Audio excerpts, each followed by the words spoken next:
தேவனுக்கு மகிமை உண்டாவதாக இந்த வீடியோ பார்த்துருக்க ஒவ்வொருத்தரையும் தேவன் தன்மை ஆசீர்வாதப்படுத்தி காப்பார்.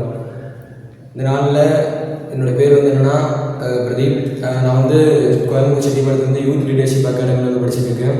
இந்த நாளில் வந்து உங்களுக்கு ஒரு முக்கியமான விஷயத்தை பற்றி நான் பேச வந்திருக்கேன். என்னென்னா பைபிளில் வந்து ஒருத்தரை பற்றி நம்ம இந்த உதாரணமாக பார்ப்போம்.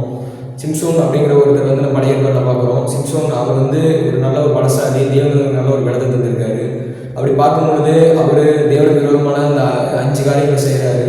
5 பாவங்களை செய்யும் பொழுது தேவன் வந்து அவரை தண்டிக்கும் பொழுது பெலிஸ்தர்கள் கையில் வந்து சிம்சோன் கிடைக்கும் பொழுது அவருடைய கண்ணை பிடிங்கி ஜெயிலில் வந்து அவர் வந்து மாவாரிக்க வச்சிடுறாங்க.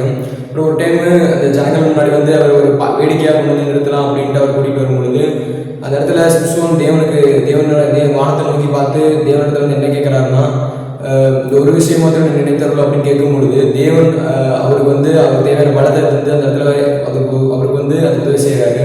இந்த இடத்துல நம்ம பார்க்கும்பொழுது சங்கீதம் 120:20 வந்து நம்ம பார்க்கும் பொழுது இந்த நெருக்கத்திலே கர்த்தரை நோக்கி கூப்பிட்டு அவர் எனக்கு மறுபடியும் உத்தரவு அருளி செய்தார் என்று நம்ம பார்க்குறோம்.